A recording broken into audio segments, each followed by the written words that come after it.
Hello বন্ধুগণ, আজকে তোমাদের সাথে ছোট্ট একটা রেসিপি শেয়ার করব, পুঁইয়ের ডাঁটার চচ্চড়ি। সিম্পল কিছু না, শুধু তোমার পাঁচফোড়ন, তেজপাতা আর তোমার শুকনো লঙ্কা সম্বার দিয়েছি, সব মিষ্টি কুমড়, পুঁইয়ের ডাঁটা, বেগুন দিয়ে দিয়েছি। এখন তোমার জিরা মরিচ হলদি সব দেওয়া হয়েছে, সবই জানি এটা, তাই তোমাদের সঙ্গে ছোট্ট একটা রেসিপি শেয়ার করলাম সিম্পলভাবে, বেশি টাইম লাগেও না। তোমার জিরা মরিচ হলদি দেবে, বাস মিক্সড করে দেখো হচ্ছে এখন।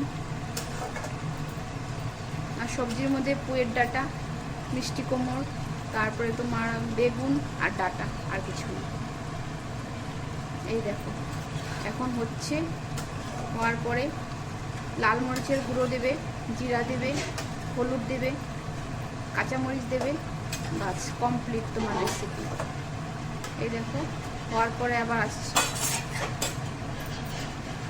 এই দেখো আমার পুঁইয়ের ডাঁটা সবজি রেডি।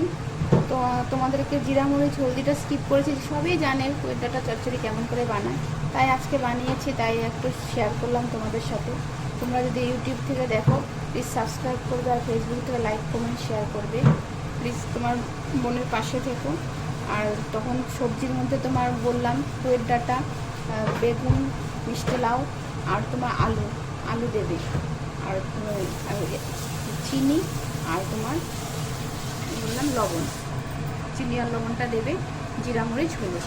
সিম্পল রেসিপি, বেশি টাইম লাগে না, হয়ে যায়, খেতেও অনেক সুস্বাদু, ভালো লাগে। যদি তোমাদের ভালো লাগে প্লিজ বানিয়ে দেখবে। সবাই তো খেয়েছে, আরেকবার বানিয়ে খেয়ে দেখবে। বাই বাই বন্ধুরা।